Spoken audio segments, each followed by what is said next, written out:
And we are learning the mimer for Parshas Truma, it's page Ayin Tes Amid Beis. This mimer is based on a pasuk. It's in Shir Hashirim Perek Ches. It says, "Who will grant me to be like a brother that will nurse from my mother together with me?" This, the Alter Rebbe goes on to describe, is a request of the Jewish people to Hashem regarding the time of Galus. The time of the Beis Hamikdash stood, the Jewish people were called brothers to Hashem. Like we said, on the sake of my brother, my beloved. And to say also that it's for the sake of Hashem, our God, for his house. At what time were we called brothers? That was at the time when the Beis Hamikdash stood. And therefore, now we ask and say, who will grant me, who will be like my brother? The point being that we know that the Keruvim, the cherubs that were on top of the Aron Kodesh, they would face each other like a brother. They were made, the two Keruvim, out of one beaten piece of metal. Now, the Keruvim, we can understand, based on what it says in the Gemara, that they were like the two faces of a person, an adult and a small child, a big face and a small face, regarding which it says that in the vision of Yecheskel, that there was of Hashem, that he was sitting on the throne, which was comparable to a human being. And of course, Hashem has no body, but the idea is that Torah is referred to as a person, like the pasuk in Bamidbar that says this is the Torah, quote, man, and Zois Torah Sa'adam, and so on. Now, like we say, that all of Torah is the names of Hashem. And in the Zohar, the 10 spheres are called the names of Hashem, the idea being that just like a person's name, Abraham, Yaakov, and so on, is not their identity, because obviously there are many people who are named Abraham, and they're very different. But the very essence of the person is their seichel, their intellect, their character, and so on, which are true even when he's not using his name. His name, of course, is for somebody else. He doesn't need it for himself. It's only a way for someone else to have access to him. Similarly, regarding Hashem, even Chochma, and of course the midas, are not the very essence and fabric of Hashem, which is outside of any quality called Chochma, or creation, which is only referred to as the names of Hashem. They're only an insight into Hashem, a ba'alma. They are not the very essence. Now we know that Chochma and haBayis go together. That is, where do we see the revelation that is of the name of haBayis, when it says I am haBayis and so on? This is when Hashem reveals that quality of infinity closest enough to our quality of Chochma. Through Chochma, it expresses the intimate light of Hashem through all the tes spheros, like it says in Tanya, and that's why a person is called a Chacham, and Adam Arishain is called the first one of Chochma, and so on, because it's just like the expression and the dissemination of the light and the life force that comes from the soul to enliven the body, that this is particularly radiant and identified when it's invested in the intellect, and through that it is expressed throughout the entirety of the person, each limb according to its capacity that is particular for it. Again, like it says in Tanya, that the moichin is the seat of the general chayis of a person, his life force. And similarly, the revelation of the general light that comes from the Ein Sof is expressed and is invested through Chochma, and through Chochma it's expressed in all the 9 spheres. Again, not Malchus. From whence we understand what it says in Parshas Yisro, in an earlier mimer about the expression and the investiture of the Or Sovev into Chochma, which is not the case when Hashem is invested in his midos, where it is described as being still something that Hashem has caused. And that's why Torah is described as coming from Adam. And in other Sfarim, it's described that the 248 mitzvahs are comparable to the 248 limbs, that is the obligatory mitzvahs, the 365 prohibitive mitzvahs, to the 365 sinews, and greatest Torah study that leads to behavior, because from the intellect, Torah study, it expresses the light into every aspect, and this is the idea that Torah is absolutely unified with Hashem, and the person who was again referred to as the large face and the small face, because that's the higher level of Chochma, which is Ein Sof, and unimaginably understandable, and so on. Top of the left-hand column, however, this is Torah the way it is in Shemayim. In order for it to be drawn down into this physical world, because the Torah that we have is expressed through the awareness level of Beriah, so you have to have the Tzimtum. This is that Hashem compresses himself, like it says that the Tzimtum is the Shechina's presence in the staffs that were permanently embedded with the ark to carry them. That's where the voice came forward, where Hashem communicated to Moshe, because it was the Tzimtum. And that's called the small face of the Keruvim, the small person, or the microcosm of the person, because the godliness is more compressed and more mitzumtzum. And that's why the Keruvim were attached. One was, quote, big, one was small. I mean, in practice, they were the same size, but they represent this fluidity from the divine characteristic to the human capacity to understand it, that it should be a source for drawing down the light into the awareness levels of Beriah, Tzir, and Asiya. In order that it should, again, come down to us. And how do we evoke this quality? That is through the Kriya Shema, where a person declares that he has totally devoted himself to Hashem, that his only love is for Hashem, that he contemplates Shema Yisrael, not only to hear it like you hear the wind rustling the leaves, it's rather that you comprehend it, how Hashem is absolutely one. I am Hashem, I do not change. I merely speak, and the world has come into creation, but it has no stature before me. And therefore, through this contemplation, a person will have a total and complete surrender to Hashem. He will have nothing else that interests him. And that's why the Jewish people are also referred to as the Kala, translated as bride, derived from the quality, from the character of Kalois, a total surrender of himself from below to above, just as the bride becomes completely one with her husband. And this is the idea of the Keruv that comes from one end, that elevates itself from the level of Biyah, to be subsumed within the infinite light of Hashem, to see the complete glory of Hashem. This is what it means, that they turn towards Hashem, they uplift, just as the soul is anxious to be uplifted and connected to Hashem. And then there is this reflexive, like the pasuk says, like water reflects. So there's this reflection that it comes down here, that Hashem responds to us in kind. And this is why there are two Keruvim. That is, from the Kapores, we make the Keruvim, which is the Sovev Kol Almin, that is the level that is outside of this world, and concludes everything within it. Like we said earlier, that Or Sovev is higher than even the level of Chochma, and certainly it's higher than the Keruvim, which includes the human face or the small face. And the Alter Rebbe here refers to earlier Maimarim. We're still on the left-hand column of Daf Ayin Tes Amud Beis, a new paragraph. Now it says that the Keruvim extended their wings above, and it says in the Zohar, both in Parshas Achrei Mos and Parshas Vayechi, that there were 3 times in the day that this happened, that they would extend their wings.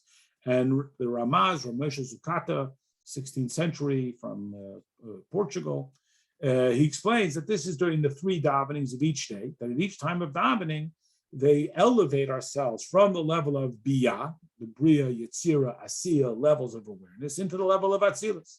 And this is indicated, or this is what is indicated in the spreading of the wings, that through our approach of love and reverence, which are called the wings, like it's explained in so many other places, that they uplift, they are compared to wings, that the love and fear of Hashem uplift our mitzvahs. And this is a level of Ava that we should be so uplifted that it's beyond anything you can explain. This, the Alter Rebbe now refers back to a previous mimer where we talked about how the Avos were a level of total devotion, bittul, the Merkavah, and the Keruvim extend their wings over the cover of the ark, which contains the Luchos and the Torah, suggesting that it's a quality that is beyond, above where Torah and logic or even reason or even intellect or even imagination can ever reach. And at that time, we can be expanded to a level called Adam Gadol, the great person, that is the great face, because we now leave the world of Beriah, Yetzirah, and Asiya, and we can enter the world of Atzilus, where everything that Hashem causes is evidently one with him.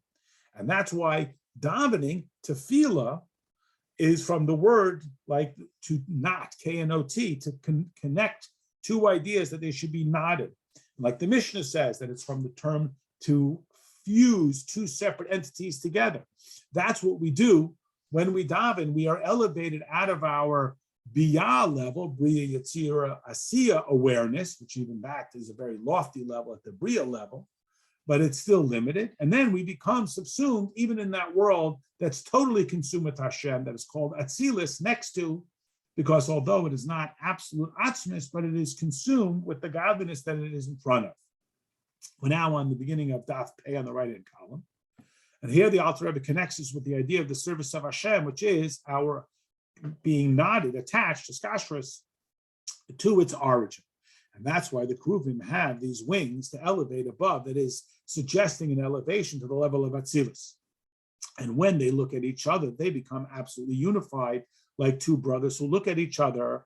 They have this total shalom between them, this total unity, as evidenced by this bonding that comes between them. And again, referencing the Ramesh Zukato in the Zohar. Now, they are called brothers because the Knesset Yisrael, the Jewish people, receive from the Moichin, from Chochma and Bina of the highest level, the level of the great man, not through being invested in the Keruvim or even into Zeir Anpin, into the Midas, but it comes more directly. And that's why they can become, there are great Chachamim, great Nevuah, and great Ruach HaKodesh amongst the Jewish people, not just because they studied hard, that is not purely out of human achievement, they were able to reach this through a level beyond just, quote, human achievement.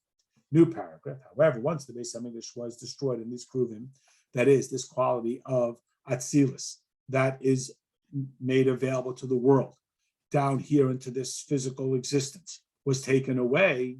And therefore, we, the Jewish people, are saying, who will be like a brother for us? Who will be like in the times of the Beis Hamikdash when we were like brothers with Hashem, facing each other like one to another through the involvement in Torah? So our sages say that when the Beis Hamikdash was destroyed, where do you find Hashem? Only in the Dal Halach, the Amos of Halacha, in the immediate area of Halacha. And this is what the rest of the pasuk means when it says, we suckled from our mother, which is the characteristic of the oral Torah, which is the revelation and the playing out of the will and wisdom of Hashem. So the person understands the halacha and he grasps it, that this is the will and wisdom of Hashem, that he is the knower and the knowledge and so on. And therefore, through this, we become brothers. That is when we understand a concept in Torah, which the oral Torah gives us the depth and the handle and the insight to it, that we are able to receive it together. It comes from this highest level of Chochma and Bina, the way that Zod, the character, receives, is nourished by the intellect. So too, when a person is engaged in Torah, he fully grasps the wisdom and will and Bina, the Chochma and Bina of Hashem. And this is why Torah is referred to as milk, based on a pasuk. Similar, just like a child when he's born, he's a tiny, vulnerable baby, and through nursing from his mother, he becomes strong and he grows up, and all of his body develops, and therefore he's able to speak and he's able to be mobile. So too with a neshama, before it comes to this world, it's in that quality that's comparable to pregnancy, which is compared to the quality of malchus, just as the feminine is that quality of malchus. It comes down here from this loftiest level to be invested in the physical body, and that's called birth. And this is why it often refers to the idea that on the day we are born, we need to learn Torah. Again, when the neshama comes into this physical world, it needs Torah to nourish it. That's what gives it strength to it, just like the mother's milk strengthens the physical body. So too does Torah, which is compared to milk, strengthen the body. So you have the test spheros, the 9 spheros, test, pumim, test, 9 times 9. And that's why our sages say, happy is he who comes here, that is up to Shemayim after his life, and his studies are in his hand. That through this, his neshama becomes greater to a loftier level than it was when it was initially brought into this world, when again, it's comparable to a baby. Just at that time of birth, it through, like the baby is nourished by his mother's milk, so too, the neshama is nourished by the Torah study, and that's the Talmud, the teachings that are in its hand that give it that lift. Last paragraph on the right-hand side, but still we have to understand, how is it possible that we should be like a brother to Hashem who nourished from the same mother via the engagement in Torah study? This is what we are told when we explain the pasuk, that we are described as Roya Yisrael, the shepherd of Israel, or like it says, Achisi Reyasi, my sister, my friend, that is Perush Panasasi, the one who sustains me. That we, the Jewish people, sustain Hashem. That is, that just like bread binds the soul to the body, a person is starving to death and they eat bread and it satiates them, so too, what is the parnasa that we give to Hashem, that we draw down the revelation of Hashem into this physical world, which is called the body. That even the Chochma Ilah, even Hashem's Chochma, is not comparable to the Ein Sof down here, that it should be drawn down and invested through the study of Torah here. And this is why we say, this is Hashem that I have longed for. Okay? That means that we draw down this kavin. Now, in the pasuk, it means that we have longed for. But here, it's the word kav, which in that pasuk means to long for it, means to be connected. Like a kav is a rope. That is the investiture of the light of the 10 spheres that are divided up into the 3 kavin, the 3 patterns or paths. Chesed on the right side, the Beriah on the left side, which parallel the 3 characteristics upon which the world stands: Torah study, avodah, davening, and giving us chasadim, acts of kindness. In the times of Mashiach, this will all be revealed, like it says, on that day.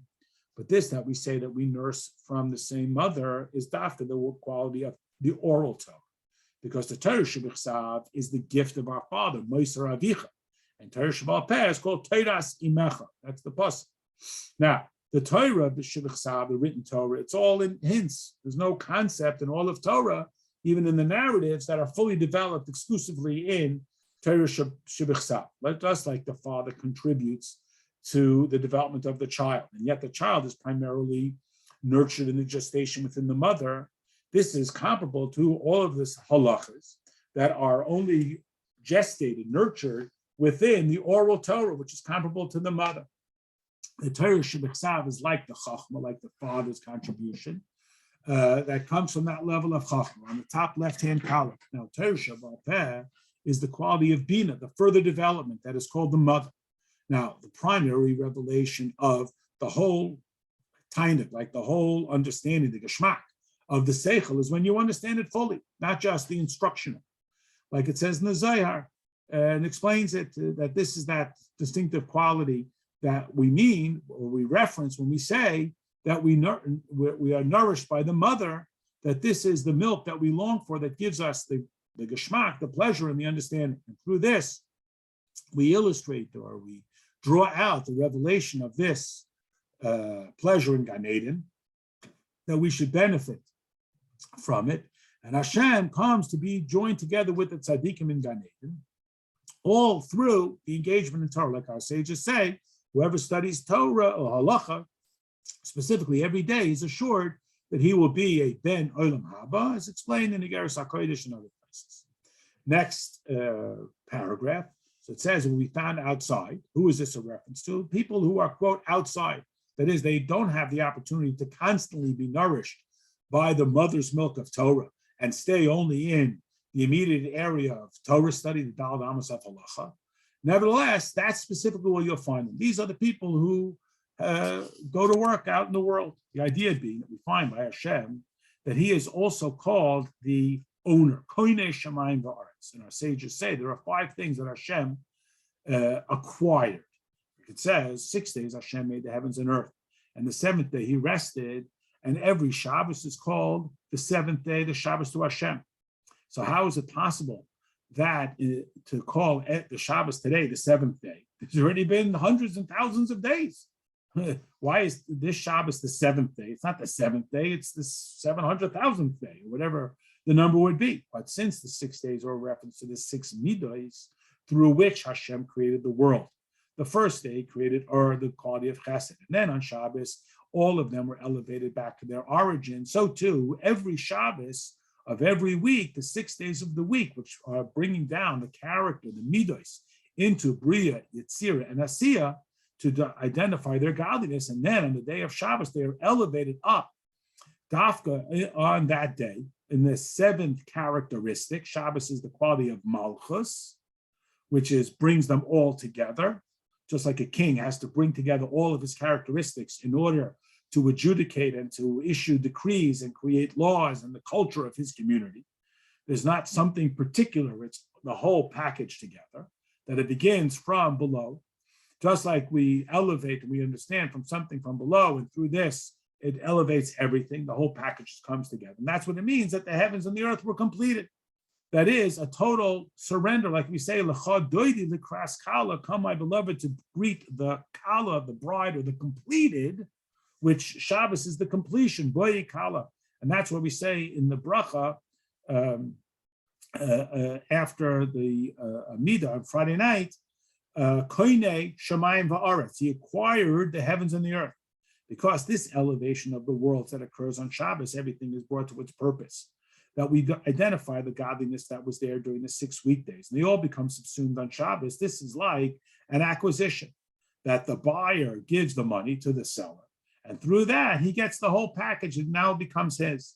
Similarly, through bringing the midos down here during the 6 weekdays to identify the godliness, through this, it all becomes Hashem. That is, it elevates on Shabbos from all these seemingly mountains of division that don't have any godliness, just like a person during the 6 weekdays is running around doing all kinds of things. He doesn't see the godliness, but on Shabbos, now he sees how everything that he was doing Sunday through Friday was all for Hashem. And that's what it means, that on Shabbos, Hashem has acquired it. And similarly, when the Yidden went to Mitzrayim, and then when they went to Bavel, it's the same idea. They were there to elevate the divine sparks that had fallen. And those are the neshamas of the Gerim who came later on, Rabbi Meir, Rabbi Akiva, Ovadia, the Gerim, and so on. Similarly, we find in the Kriya Shema, we say that you will gather in the grain. What is the gathering in? You will gather it all into the service of Hashem. That is our work that we are engaged in to sustain ourselves in our household. This is the whole reason why we went down into the marketplace, in order to elevate it when we daven with that power, or we declare Hashem's oneness, we devote ourselves to the service of Hashem. And that's why when we daven, it is li'olas tamid. We are elevating everything. All the things that we do become elevated on Shabbos. So that's what it means that Hashem acquired. Final paragraph, and this is what it means when it says that we found on the outside, that even people who are, quote, outside, they're out in the world, busy, engaged in their business, and they elevate this divine sparks into the oneness of Hashem. And every Jew fulfills this idea, like it says in the Gemara, that in that first paragraph of the Shema, where we declare our love for Hashem, we have to be focused on that. Everyone agrees that for the first pasuk, at least, you have to be clearly aware when you say Shema Yisrael Hashem Elokeinu Hashem Echad. What is that you should be aware of? That Hashem is the sole determinant of my identity, even to the point of Mesiras Nefesh. And every Jew has this, that even if he doesn't ever have to do Mesiras Nefesh in actuality, he has the capacity for Mesiras Nefesh. Even if he's the most easily distracted person, he would have Mesiras Nefesh if he ever came to it, Chas v'sholom. Regarding which he is thus elevating everything that he does when he's engaged in the world to be in the service of the one Hashem. And as such, all of the business that he does and everything that he does is thus acquired, it is now owned by Hashem. And that's why he can hope for Hashem to be in this stature that is described as like a brother. And the Alter Rebbe here points us to some other source material, and that concludes this daf.